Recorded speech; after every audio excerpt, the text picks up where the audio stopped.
Good morning and welcome to the AlabamaWorks webinar for June 27th, 2022. Your host today will be Mr. Nick Moore, Chair of the Governor's Office of Workforce Education and Training. Nick? Well, good morning, everybody, and welcome to the June AWC webinar. I'm filling in today for Chairman McCartney, who is having to handle some business today, and he certainly sends his regards and wish he could be here. But most importantly, we've got an action-packed lineup today, some very exciting presentations and announcements. And we're excited that Commissioner Jane Elizabeth Burdishaw with the Alabama Department of Rehabilitation Services is going to give us an update on education workforce. And it's a key partner of ours and certainly a partner that we want to make sure that every employer and other agency in the state is really taking advantage of the opportunities and make sure that we're getting people may have a disability into fully inclusive employment that leads to self-sufficiency. So looking forward to that. Also, the long-awaited update on our progress towards the attainment goal is finally going to be released today. So we're glad to have Miss Valerie Isley from the Center for Regional Economic Competitiveness joining us today, providing an update on Success Plus and also the at the statewide level, but also at the regional level.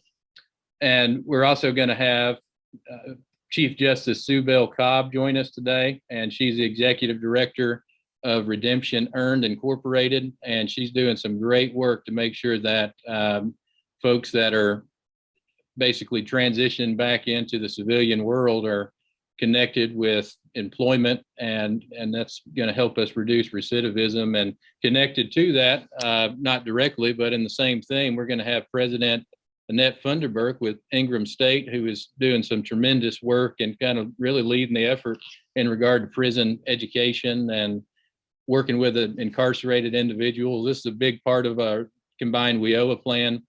And it's a key special population that we're focused on to make sure that we are not only reaching our attainment goal, but it's just the right thing to do for individuals in the state. So very excited about the presentations today. And without further ado, I'd like to ask that Commissioner Burdishaw, you can get us started, please.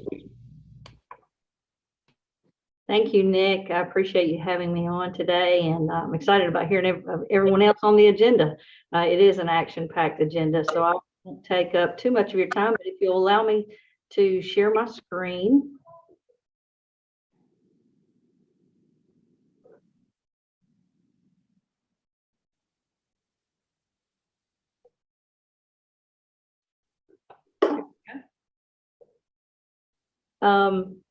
Nick, can everyone see that screen okay?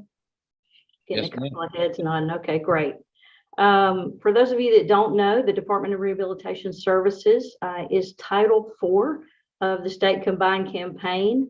We are charged with serving individuals with disabilities who are interested in entering into or maintaining employment in competitive integrated settings. We serve people with disabilities across the lifespan, but the division that I'll focus on today is our vocational rehabilitation program.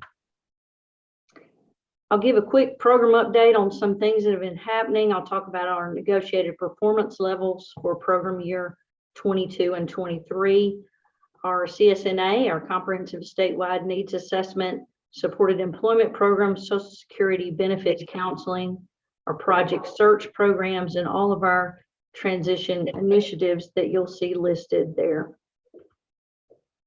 First, I want to talk for just a minute about our negotiation for performance levels. If you do not know, the vocational rehabilitation program is now being graded on indicators similar to our other workforce programs. That's never been the case until the implementation of WIOA. So all of the vocational rehabilitation programs across all of our states had to get some baseline data for the first few years of WIOA. And we now are negotiating performance levels across 5 of the 6 indicators. The only one that is not listed is services to employers, and we're still receiving information about that particular indicator. But we do now have indicators negotiated across 5 of the workforce indicators, and you'll see them listed here. Credential and measurable skills gain, credential attainment, measurable skill gain are the areas where we feel like Alabama can do additional work in the vocational rehabilitation program. For our population, we serve about 70% of our population have some sort of intellectual or cognitive disability. That makes credential attainment, measurable skill gain pretty difficult for us. So you'll see those numbers are fairly low, but we hope to increase those goals as we move throughout the years. We are charged periodically with doing a comprehensive needs assessment across all of our programs. And we're doing that this year in collaboration with the University of Arkansas. That's a change from an in-state university that we worked with. But Arkansas has worked with vocational rehab, what I call VR programs, across the country for years. And so we chose to move to them to help us with our needs assessment. You can see that we have 6 questions that we have to answer through that needs assessment. What are the needs across the population? Are we reaching the entire population? Are we reaching those with the most significant disabilities? Are we reaching those unserved or underserved populations? What components of the workforce system are individuals with disabilities going into in addition to VR, and how do we better serve those populations?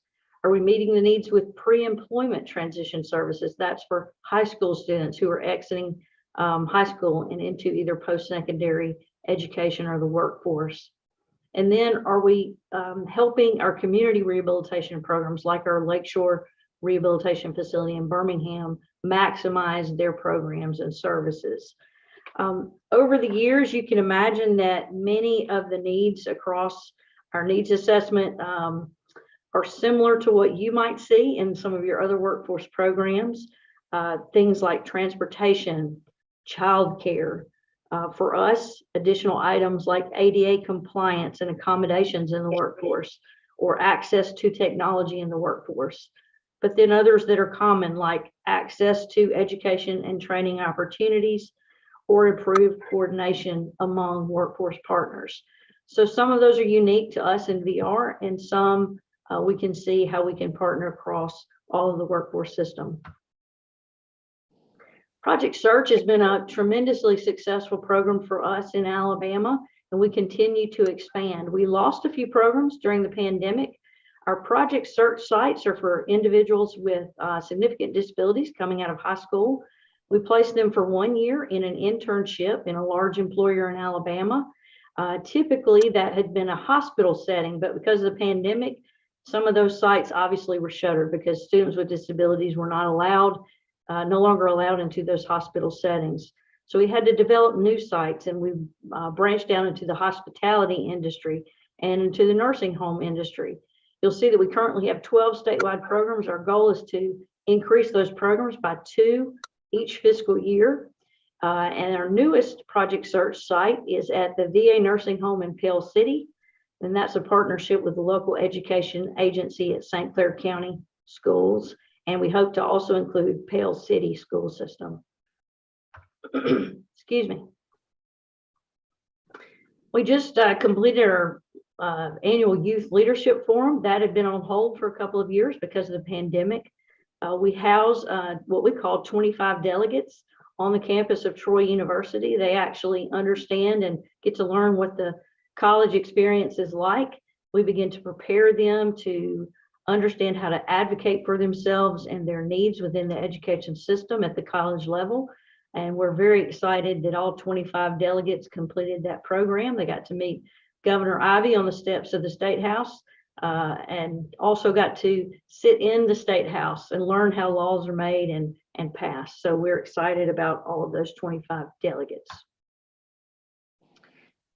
We created a new program, Project Strive, which is very similar to a Project Search site, but it is for out-of-school youth.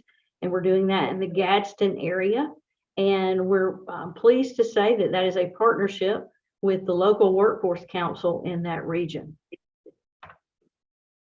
We're also having 9 in-person college prep programs, which we also had to place on hold during the pandemic, but those are are back this year.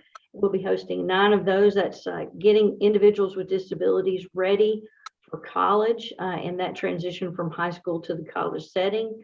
For individuals with disabilities, this can be particularly scary. For their families, it can be scary because we want to make sure that they have their needs met once they step on campus. One of those sessions will be virtual. We also have an ACT Academy for the deaf and hard of hearing population. We had that several years ago, and it was a tremendous success. We tested those students at the beginning of the week on ACT, and then tested them again at the completion of that camp. And those students all increased their scores on the ACT once they exited that camp. So we will continue that in the future. We've reinstated our summer JET program, that stands for Job Exploration Training. That is a summer work-based learning opportunity for students with disabilities. They work for 2 to 6 weeks out in competitive integrated settings, and it is a tremendous learning experience for them and the employers who are serving them. We have approximately 733 participants this year, and the authorizations are approximately $2.3 million for those students. That's a significant increase for each of the past 2 years. We continue our Transition Unlimited initiative. About 70% of those we serve are still transitioning from high school to college or to the workforce. So you can tell we're primarily a youth program now due to changes in WIOA. That collaboration, Transition Unlimited, has been happening since 2016. I thank our partners at the State Department of Education and at Auburn University and at all of the local education agencies. We get together, we do planning sessions and create plans for students in each of those local areas. And it's designed to build capacity and connect services to those students. And the ultimate goal is that we get those pre-ED services to students with disabilities who are eligible and potentially eligible. That is new under WIOA. We can now serve individuals who may not be declared eligible yet, but have the possibility to be declared eligible in the future. So we can get to students earlier, typically in 9th grade or at the age of 14, whichever comes first. And age of 16, excuse me, 9th grade or 16. The initiative underscores our commitment to transition services at the local level. I want to talk for a minute about supported employment. These are adults, youth and adults with significant disabilities who require additional support services in order to go to work. Our adult population has dwindled since the implementation of WIOA, but we continue to serve about 30% of our folks are adults. We provide customized supported employment training in partnership with the Department of Mental Health each year, and that was hosted this year in April. The Virginia Commonwealth University customized supported employment staff train those local community partners in job placement and job services each year. Our Social Security program is key to our success. That's because many of our folks who receive services receive some sort of Social Security benefit. We have to make sure that we consider those benefits cliffs as we provide services to those individuals. Currently in the state, ADRS is serving about 5,000 of the 6,500 or so ticket to work program in use. Social Security provides each of those recipients with a ticket. They can redeem those at any of the employment networks. And I'm pleased to say that ADRS is the #1 provider of that service. ADRS each year can receive reimbursements for services that we've provided to Social Security recipients who go to work and maintain that work and then come off of the Social Security beneficiary rolls. We have received almost $3 million so far this year in Social Security reimbursements, which means we've placed quite a few people into employment who receive Social Security benefits. We have another 1.78 million pending, which is up 200,000 from this time last year.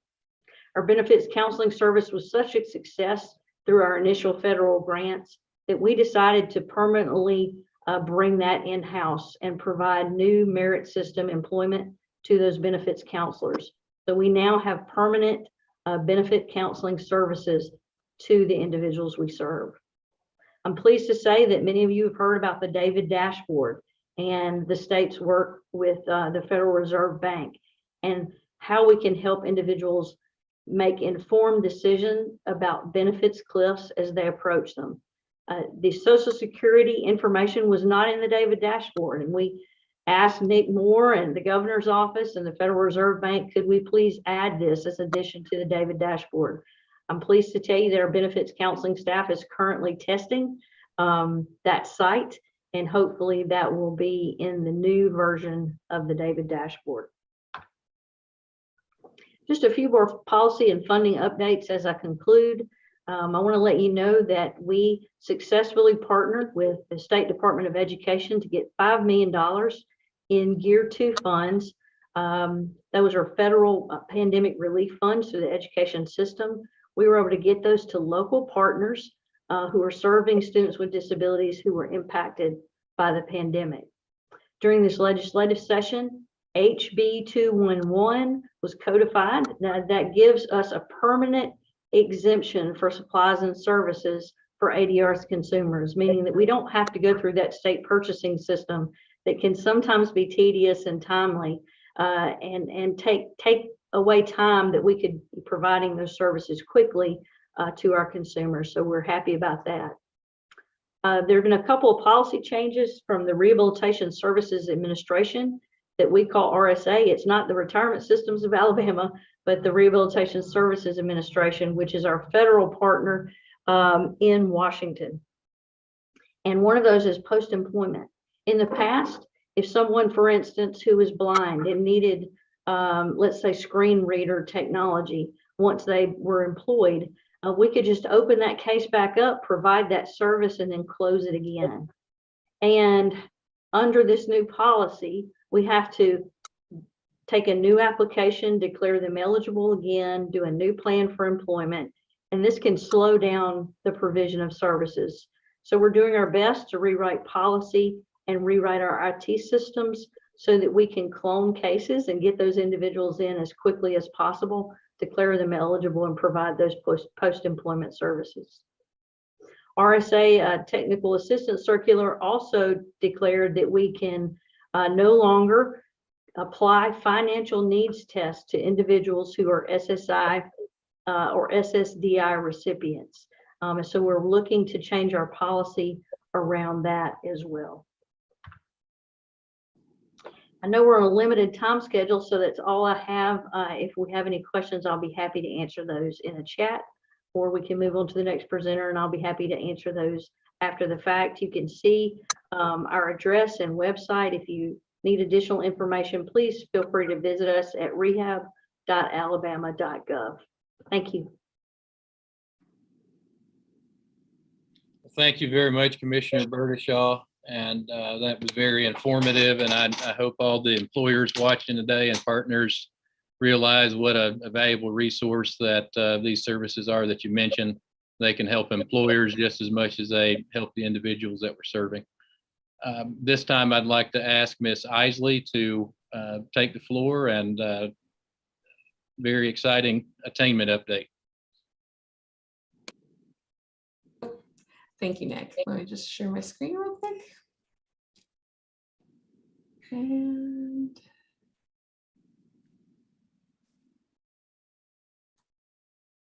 there we go. So, hello, thank you for having me join. I really appreciate it. My name is Valerie Isley. I am the program manager for credential research at the Center for Regional Economic Competitiveness. And I'm the lead researcher for the Success Plus Attainment Goal Progress Measurements. So this is, I know, what a lot of people have been looking for. First off, I'll just give you an overview of who we are. So CREC, we have a continuing relationship with Credential Engine, which you might be aware of. Credential Engine is a nonprofit with a mission to map the credentials landscape, improving transparency and consistency, interoperability within the credentialing market space. And what that looks like in Alabama is that Credential Engine is involved with the Success Plus plan through mapping competencies and career pathways and developing the credential registry. Now, CREC and Credential Engine work together almost every year to produce a nationwide countings, post-secondary and secondary credentials. We're working on our 4th version right now. And so CREC, we get to use our expertise in credentials research to collaborate with the Governor's Office of Education and Workforce Transformation to count credentials earned and measure progress towards the Success Plus attainment goal. And just in case you don't hear it as often as I do, here is a refresher. The Success Plus attainment goal is to add 500,000 newly credentialed people in Alabama by 2025. So when we're talking about credentials, newly credentialed people, we're talking about the overarching term for degrees, specifically first associates or bachelor's degrees, certifications, certificates, licenses, and apprenticeships. We worked to only count people one time. So to simplify that, we counted the first credentials they attained. We focused on what was attained each year from 2018 on to 2021. We paid attention to age groups and we measured credential attainment in each region. So we included a lot of folks in our research. In the last few weeks, we've met with leaders and data analysts from 15 state agencies that are all involved in education and workforce development. The research is ongoing and we're still searching for additional information. So if we haven't already received information from your organization, please get in touch with us. And my contact information is at the end of the presentation. The credential count itself used data from the Alabama State Department of Ed, the Alabama Commission on Higher Education, the Adult Education Program, and then we also took some federal data sources from Department of Education, Labor, and the Census Bureau. And here we go. In 2021, we estimate that the credentialed population of Alabama is 45.7%. And this is an increase from the 2017 figure that was reported in the original AWC Success Plus research that said 43% of the population ages 25 to 64 were credentialed. Now here's the thing, Alabama's working age population is changing. This graph shows 4 main portions of Alabama's population. Children up to 14, youth from 15 to 24, the traditional working ages, 25 to 64, and those beyond working age, 65 and over. So the 45.7% on the previous slide only measures that red section of the graph, ages 25 to 64. In 2017, more than half of the people in Alabama were working age, were this traditional working age. But a few years from now, we're going to see that that same group will be actually in the minority. So measuring the percent of that population with a credential doesn't tell the whole story of credential attainment and this highly qualified workforce that everyone is working for. The reality is the workforce includes people who are younger than 25. So the original Success Plus plan in 2018 was only focused on this red part of the graph here. the state's taking so many bold actions in education and training right now, it makes sense to track and measure the credential attainment of everyone who's part of the potential workforce, starting at age 16. For the exact reason that we heard in rehab and the vocational rehab programs, that you're starting to incorporate kids when they're 16. So this is important. And here's the big takeaway. The goal of 500,000 newly credentialed people by 2025. We're roughly halfway there. And even with the economic and educational disruptions of the last couple of years, the state's made really great progress to the goal of 500,000 newly credentialed people. The work is paying off. You're nearly halfway there. Again, even through this time of massive transition. And of course, I'm aware that many of you are wondering about attainment in your specific region. So here we go. The map in the top left gives you an idea of the number of working age people in each region. So regions 4 and 1 are the most populated, and you can see that because they have the darkest brown colors. The bar graph shows how many credentials were earned in each of the regions. There's two interesting points here. Region 3, which is the least populated, and you can tell that because they have the lightest brown color, has a relatively high number of credentials attained. And so did Region 7, whose population is smack dab in the middle of all the regions. These are both due to large numbers of out-of-state students completing four-year degrees at the large universities. So, speaking of degrees, most of the credentials we counted came from students graduating from universities and colleges with degrees. Another source of credentials we counted came from students graduating from high school with industry recognized certifications, so CTE credentials. Most of this attainment was recorded in the younger age groups, obviously 16 to 24. Meanwhile, most of the attainment recorded for the older group came through adult education and other workforce board programs. One big lesson, oh, I'm sorry. I got real excited with my mouse. One big lesson that we learned through this research is that counting credentials attained is easier than describing the attainment of specific groups of people. You'll notice the total number of newly credentialed individuals we identified by age is much smaller than the statewide count. So data to provide a complete picture of all people who earned their first credential is difficult to get at this point. This has to do with the data that's collected and available to report. Many of the agencies we consulted have data to share, but reporting it out takes time and expertise. In this specific situation, it was not due to bureaucracy.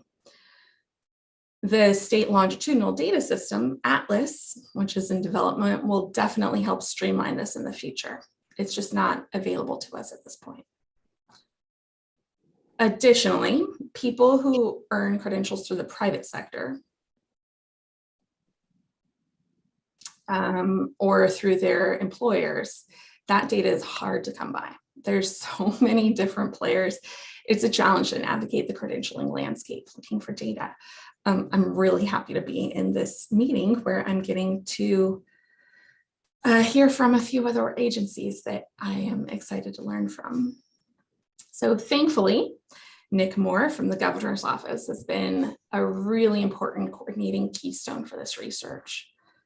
We definitely could not meet as many people as we want to without him. So thanks, Nick. Like I said, this research is ongoing. So this summer, we're collecting as much data as possible to learn about the individuals who are attaining credentials, with a special emphasis on the governor's 16 key populations. We all know that knowing more about these groups of people is important. It's part of the governor's equity imperative to include all Alabamians in the state's economic growth. So in the coming years, far beyond now, the coordination, the leadership, the innovative programs will have a lasting legacy.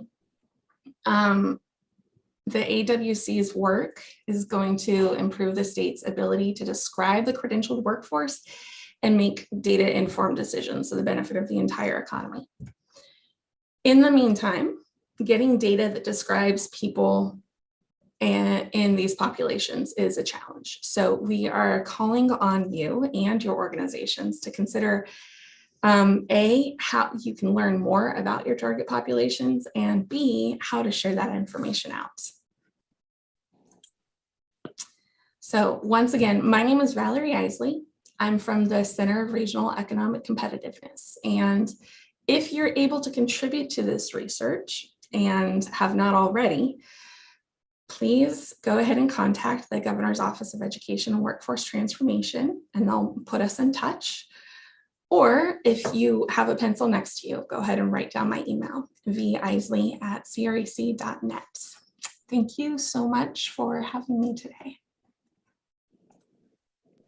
Well, thank you, Valerie, and that's very exciting news. We still got a long way to go, but being 43% towards the goal is quite exciting. And also, you know, there's the challenges there with needing to get more data and more accurate data. So we're going to continue working on that, perfecting this. But this is a very solid report for our regions to be able to take stock halfway into the attainment goal and recognize where they are and how much further we need to go. And so thank you, and look forward to having you back to discuss the special populations numbers. I also want to mention we're joined today by Mr. Damon Bailey, who is the Executive Director of Teach for America, Alabama. I was a former TFA Corps member, so very exciting to have Mr. Bailey here to give us an update on Teach for America, Alabama, and the great work that they are doing to fill the teacher talent pipeline, and then also to provide a conduit for leadership and just highlighting education policy, but particularly in communities that are underserved. So looking forward to hearing from you. But now I'd like to turn things over to Chief Justice Cobb to give us an update on her exciting new initiative. Thank you, Nick. Can you hear me? Yes, ma'am. You can hear me? Yes, ma'am. Okay, great. Good morning, everybody. It is truly an honor for me to be included in this great webinar to talk about something that has taken a tremendous amount of my time the past year and a half. I don't know if Jill was able, Nick, to get our video up. I was late getting it to her. But let me press on and try to make the most of the time that we've got. You know, many of you know that I wore a robe for 30 years. I tried cases. I put people in jail and prison and kids in foster care. And then I was on the Court of Criminal Appeals and then Chief Justice. And after I retired, I combined did a lot of different things. But every once in a while, I would represent someone who was up for parole, who I felt like was more than worthy and should be released from prison. And so I did that work pro bono, and I began to realize that our parole system was really not in line with other states. In fact, we have the lowest parole rate in the nation. So I was so interested to hear the speaker, Ms. Isley, I think, who talked about the target population being formerly incarcerated individuals. And wonderful President Annette Thunderberg, she and I are talking about that target population. I came up with the idea, particularly because Alabama, unlike other states, does not allow parole eligible individuals to be present at their own parole hearings. So let's let that sink in for a minute. Alabama, here we have a target population of folks that have been in prison, drug problems, mental health issues, poverty, different things. They've gained skills thanks to Annette Funderburk and Ingram. They've gone through programs, they've gotten over their drug issues, and now they are up for parole. And they're not able to be present at their own hearing. So Champ Lyons, who was also on the Supreme Court with me, Tom Woodall, who was also on the Supreme Court with me, John England, who was also on the Supreme Court with me, all of us combined together, and Champ actually thought of our name, Redemption Earned. So we have now formed a nonprofit law firm. We just have 2 lawyers and me, and I'm working pro bono. And we provide representation to inmates who are worthy of parole but unable to gain parole. They can't be there. They don't have family or friends who can hire a lawyer. And so we're representing those individuals. Our first emphasis were the aged and infirmed. And if you can go to our website, and please write this down, www.redemptionearned.org. We have a video that shows you our initial emphasis. And that initial emphasis has been aged and infirmed, try to get them paroled and transitioned into nursing homes. We have numerous nursing homes that are willing to take them. But our struggle is getting the parole board to realize that though they may have committed a violent crime 40 years ago, and we just had a client that they denied who'd been in prison 49 years, that they are no longer a risk to the public. It's wasting tax dollars to not grant them parole because they're not a risk to the public and they've been more than sufficiently punished. All right, so that's our first emphasis, is aged and infirmed into nursing homes. Well, as I was working with the Alabama Department of Corrections in order to help try to get the processes in place so that we could find out these individuals and get better access to their records, their institutional files, to see that they've been following the rules and have achieved, been credentialed, and other things. The DOC asked us to look at the work release eligible population.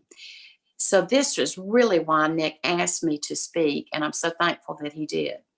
So we are now the only entity in the state of Alabama that is working with DOC to get inmates or incarcerated people who are eligible for work release, but they have a pending charge. So just quickly, what that looks like. Somebody's in jail waiting to be sent to Kilby. Maybe they flunked out of drug court, which, was a passion of mine to get drug courts replicated throughout the state. So they've had another criminal offense, nonviolent, still got problems with drugs, flunked out of drug court, and then now they're being sent off to prison. And meanwhile, a DUI, they had a DUI, it came up in another county, and they could not go to that DUI and that court hearing because they were in jail about to go off to prison. That DUI in a neighboring county is keeping them from being classified work release.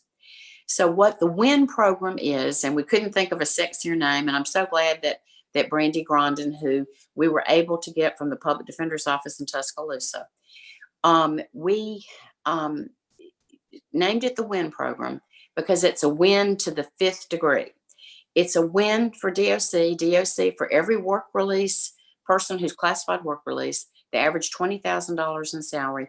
DOC gets 40% of that salary. It's a win for the state of Alabama because the state will then be paid out of the remainder fines and costs. It's a win for the victim because the victim will now be paid restitution while the person is still in the institution. It's a win, and this is what's important for this group, it's a win for the employer because they now have an eager employee who will work, is proud to be there and doesn't want to leave, and he will have the benefit, he or she will have the benefit of that employee working.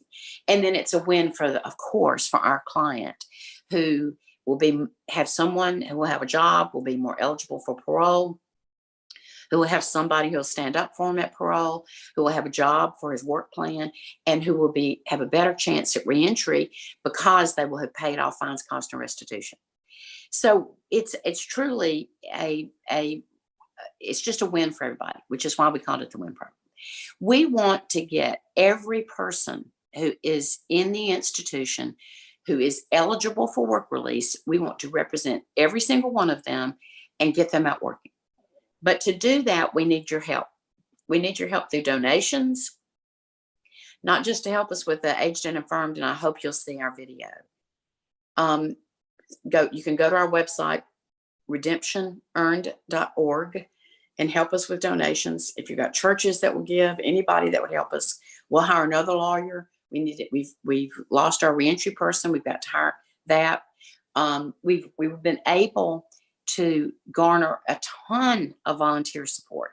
I spoke at the University of Alabama, and we were there, had a standing room only. 40 people signed up, and 33 of them came to the training. Now 30 of them have clients. Brandy Grondin is thanks to a grant from the Alabama College of Trial Lawyers, is paying for her through us.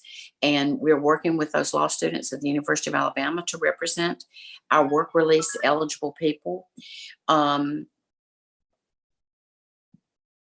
We have got 4 externs from Cumberland Law School. We've got students at UAB and space at UAB. 30, as I mentioned, 30 law students in Alabama. And I'm proud to report that I just spoke to the Alabama Bar Association, and 20 lawyers signed up to volunteer. But as many of you know, in order to be able to make maximum use of volunteers, such as law students or lawyers, we have to have paid salaried people to give them cases, to follow up, to coordinate, to communicate, and we really need an appropriation from the state. We believe that we're doing state work. We're going to be saving the state tax dollars through our aged and infirm program, but absolutely with the WIN program. We truly believe that this is the right thing for all the right reasons, but we're brand new. We need help. We need you to talk up for us, speak up for us, help us and donate. Help us with the state appropriation. If we win, we help 100 individuals gain work release status and get out and working. That is $600,000. The DOC's portion is $600,000 of their pay. Then the state gets a considerable amount of what's left for fines and cost. So we really do believe this is just not the answer, but it definitely a part of the answer to the workforce issues in Alabama. And we're so thankful for the fine work that President Annette Funderburk and the folks at Ingram State Technical do, because so many of our potential clients are folks that have gained credentials and degrees through Ingram. So I'm going to leave it there, Nick. If I don't know, I hope I haven't run out of time. If there's any questions, I'll be happy to answer them. And am just very thankful. I am Sue Bell Cobb. I'm the Pro Bono Executive Director. I'm so thankful to have this opportunity to talk to each and every one of you. And please go to our website, redemptionearned.org. You can click on the work release program on the homepage and see what we've written as far as the WIN program, and then reach out to us on our website or at Sue Bell at redemptionearned.org. That's SUEBELL.redemptionearned.org. And I'd be happy to respond and talk to any of you who might be interested in additional information or on how you could help us. Thank you so much. Thank you so much, Chief Justice Cobb, and that's excellent work that y'all are doing. And I think also provides a great segue for our next speaker, President Funderburk. So please take it away, ma'am. Thank you so much. I really appreciate the opportunity to speak to everyone today. I'm going to, like everyone else, try to share my screen here and see if that will work. This is such a great opportunity to talk to everyone today. Can you see it? Let's see. You can? Yes, ma'am. Okay, great. Okay, so we're going to the next screen. I know we're going to be short on time, so I'm going to share a video that tells you a little bit about our college, and then I'll share a few more things. I hope you can hear it.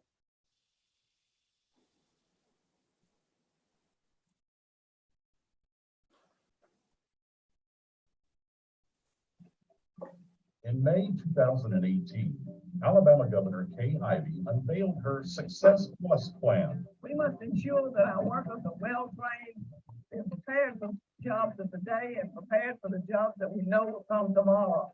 A plan that includes adding 500,000 workforce-ready employees to the skilled labor pipeline by 2025. We have conversations with employers right now that are looking for experienced skilled workers right now. And so that plan is very, very critical in terms of fulfilling the needs for our current workforce. Ingram State Technical College is preparing a unique group of students to help meet that workforce need. For the past 55 years, Ingram State has provided incarcerated adults with career technical education, adult literacy, GED prep, and other skills essential for success in the workforce. 95% of those that are incarcerated are going to be released, with possibility of 80% of those serving parole.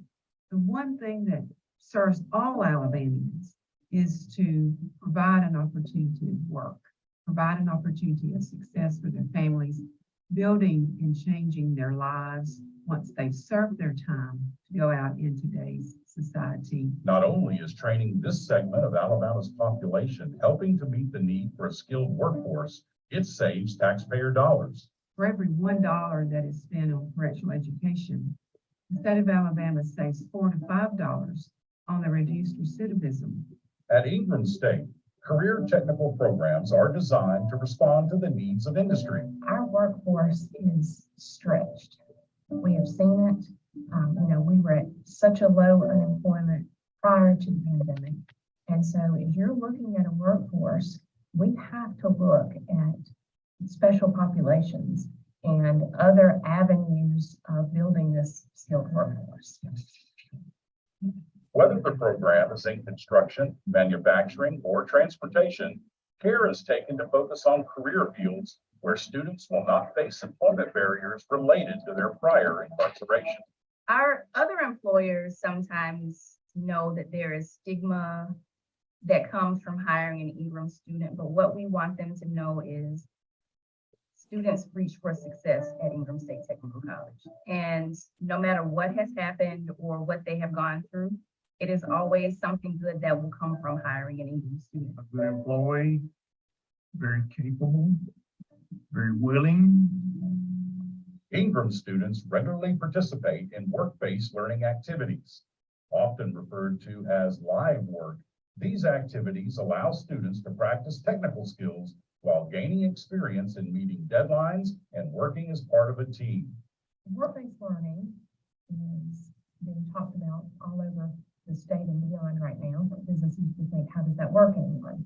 Well, at Ingram, they're not actually traveling out to business, but many work-based opportunities within Ingram. For example, the welding program, being able to use those skills that you're receiving and then put them to work in a real-life environment is very critical. Ingram State students also earn a variety of industry-recognized credentials and certifications.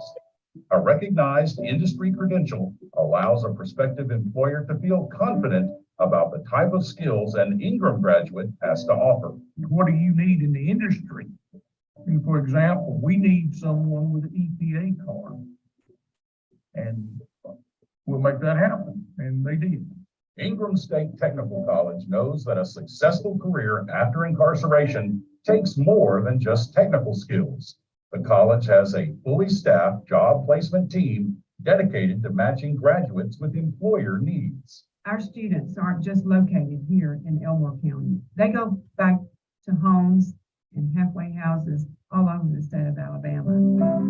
We got one here in Ramsey. Ramsey been here about 6 years. We got Ramsey from another barbershop. He was very disciplined, great barber, skilled barber, customer service. Left the shop every day. During that time, I was coming to the shop about 8 o'clock every morning, and I would see Ramsey every day.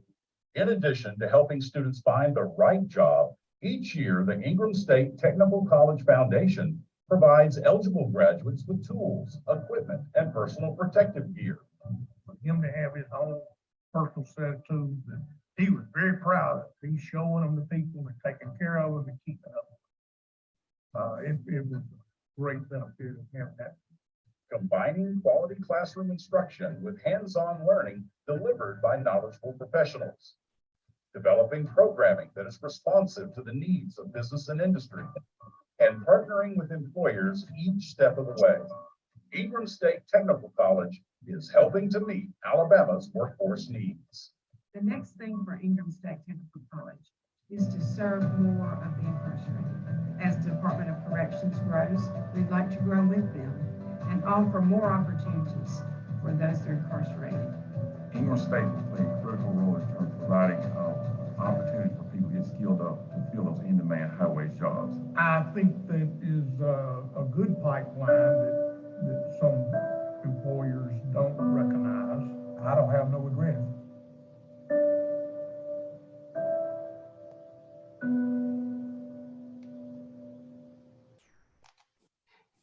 So through the video, I hope that you have seen a little bit about Ingram. Mr. Moore, I know we're getting close on time, so I'm going to give very short. One thing that's interesting is come August, this coming August for our fall semester, we are excited to announce that Ingram will be taking over all corrections education throughout all of the correctional institutions in Alabama. Currently, we will begin to serve the 5 programs that were served by Coastal Alabama, and that is at Atmore Correctional Facility, and then we'll be picking up at Calhoun, at Limestone, 6 programs. Gadsden State was serving St. Clair. We'll pick up 5 programs there, and Wallace Community College programs, 4 there. We do have 19 different technical programs that we offer across the state of Alabama. We have a prison to workforce pipeline. What's interesting to this group is that we want to make sure that you understand if you're willing to hire a formerly incarcerated special populations person, if they graduate from Ingram, they are trained individuals. They receive the same type of education that any of our other community colleges offer for career and technical programs. Same curriculum, same credentials, same everything. Our students are close to being released from prison, and when they are released, we help them with their reentry and job placement. If you're willing to hire a formerly incarcerated person, please contact me. We will come out to see you. Our job placement coordinators will. These are the different types of programs that we offer. We are excited that a year and a half ago, we started a commercial truck driving program. As far as we can tell, we are the only one in the United States that offers the incarcerated population through a work release program an actual license while they're currently incarcerated for a CDL driving program. These are the different career and technical enrollments that we've had for fall of 2020 to summer 2021. These are the different types of certifications. And through 2022, we have now offered over 811 industry certifications in just this one year. Each of our students leave with an OSHA 10 card as well as a forklift certificate. We also offer adult education and GED prep, as well as we have a high school program for those that are 21 and younger that were sentenced as an adult. Job placement, and then we're going to do one last video, Nick, and I promise, well, I went too far. So. No, you're good. Please. Can we do one last video? Yes, ma'am. Okay. Let me see if I can share it.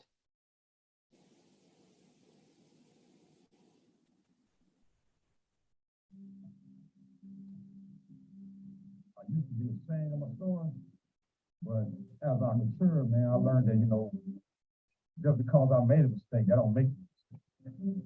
At the age of 19, I did 20 years straight, day to day. When I was incarcerated, we had correction officers that would encourage us guys to pick up something that's useful that keep you out, so you want to keep coming back. So I ended up going to jail, picked up a trade, man, and I didn't look back. My instructor, Mr. Bobby Love, man, that's a good guy. That is a good guy. Things that Mr. Luster, Ms. Curry, Mr. Patillo, all that stuff, man, that I got from them guys, I thought what deep in about thing with people is very important now, everyday life. I love coming to work. If I could do time in prison and get up and work for free every day, now I'm free and something I can't get up and cook for myself every day. I work every day, but not all of it. I work every day. So I could probably give you a pair of clippers, you can cut them hair, but it's more to it than cutting hair. There's more to it than just cutting hair. If it wasn't for first place, man, you know, ain't no telling where I'll be. I came a long way. I'd have been homeless, living in motels. Now, God bless, I got my own house. I got my own vehicle. I'm willing to help somebody because somebody has to do it. I don't want no more mother stuff. You know, God done brought me too far now, you know. I went to prison, so what? I'm still here.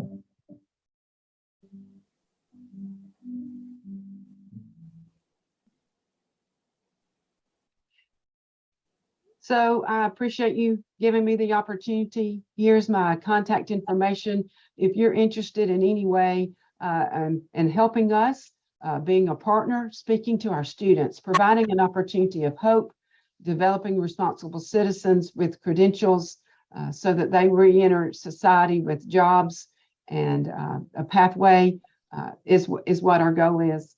And Mr. Moore, I appreciate the opportunity, and I appreciate Chief Justice Cobb and her support of Ingram. Thank you. Well, thank you, President Funderburk. And it's those videos are very powerful. I think that particularly that one at the end helps us, reminds us why we're doing this work. And so thank you for all that you do. I want to ask now that Mr. Bailey would come on and round us out for an exciting update on Teach for America, Alabama. Hey, good morning, all. Thank you again for inviting me and taking the opportunity for me to share a little bit more about Teach for America. Like Nicholas mentioned at the beginning, he is one of our proud alum, and so I'm very happy and grateful to be able to talk about a program that has both shaped both of our lives and has given us the motivation and the experience to kind of continue to do the work that we choose to do to this day. So thank you very much for the opportunity again. So I'll try to be brief, and excuse me, sorry, my throat's just a little sore. And so if I sound a little hoarse, or if you need me to repeat something again, if something seems a little funky, just make sure to feel free to come up and let me know. I'll be more than happy to repeat. All right, so I'm gonna share my screen.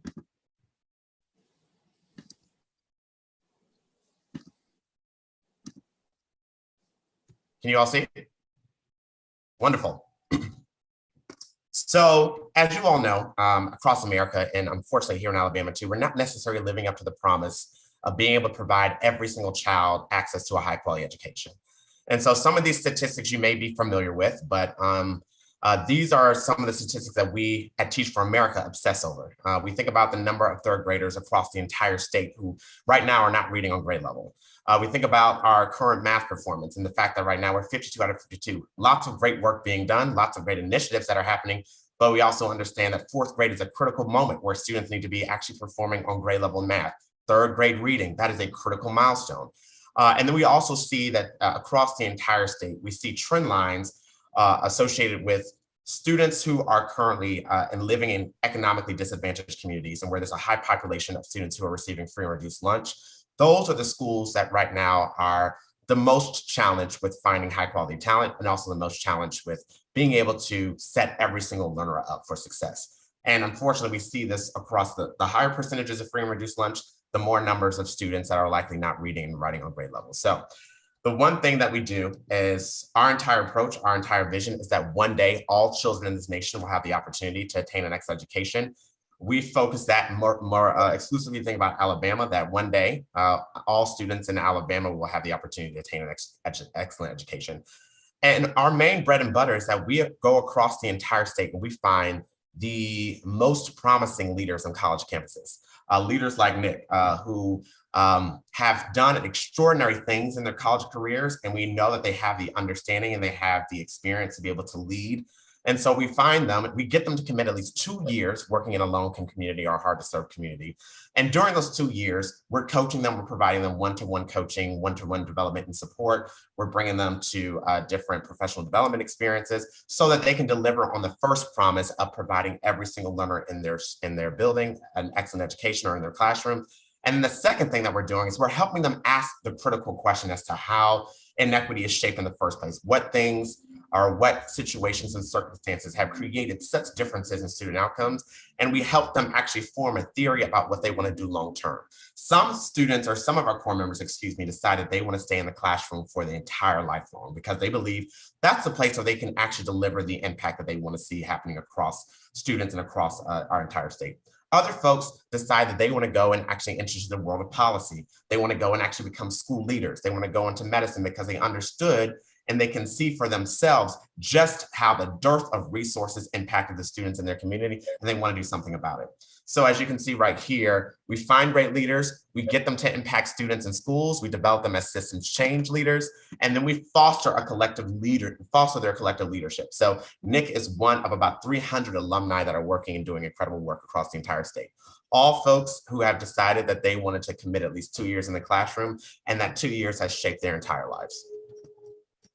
So these are just some statistics from our most recent year of teachers in the classroom. We've got about 190 teachers collectively total, but 71 of them are in their first and second year. So we call them our active core members. And as you can see right here, we're an incredibly diverse network as well. And that's one of the things that we pride ourselves on. And one of the things that we believe is actually a part of the solution. We need to have a very diverse and broad coalition of folks working collectively arm in arm to make sure that we can see the types of differences we want to see across education for the long haul. Since 2010, and we've been around doing this work in Alabama since 2010, we've impacted about 85,000 students, and we're in about anywhere between 15 to 20 different communities, depending on the year. And so these are just a few places where we've got actual teachers on the ground in classrooms. And so you can see we're spread across the entire state. We're as far south west as Mobile and as far northeast as Madison and Huntsville.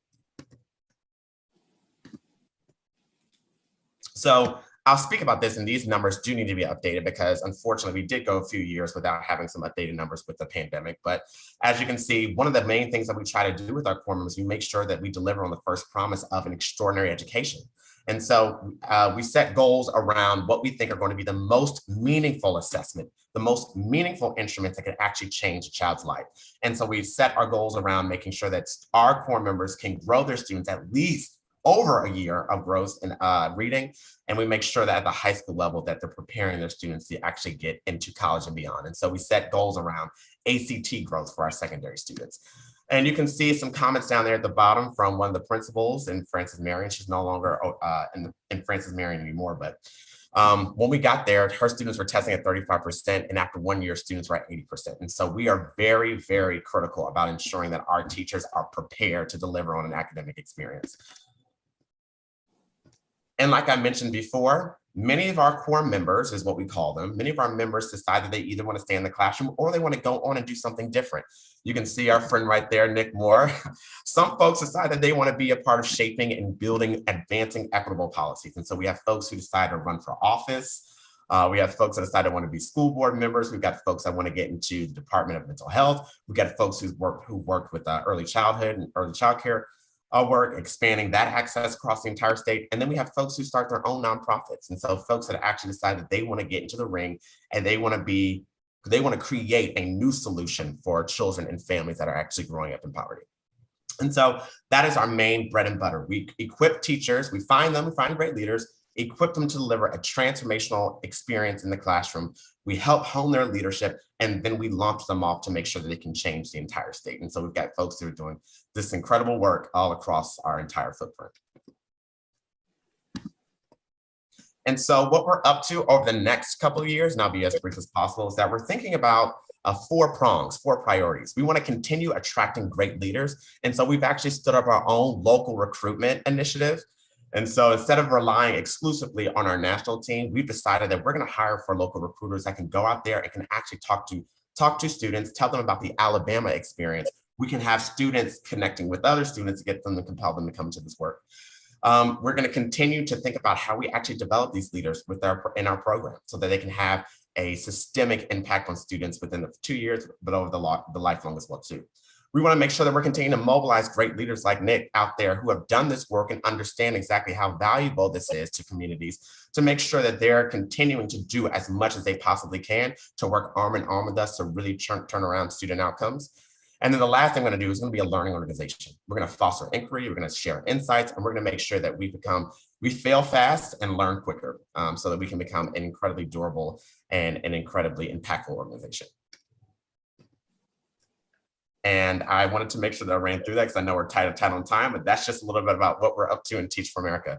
Of course, if you've got any questions, feel free to reach out to me, damon.bailey@teachforamerica.org, or feel free to ask Nick because he's done the experience as well too. So really excited to share this work and very grateful to be here.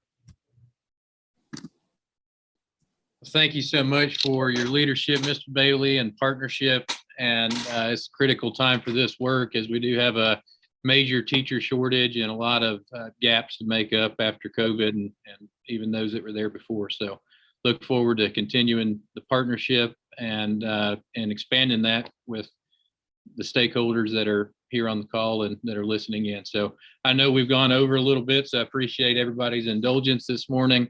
We had a lot of great information to share with you, so that will conclude our webinar for today. And I do want to say that we would love to have you join us on July 18th, same time, same place, for another great webinar. So see you next time. Enjoy the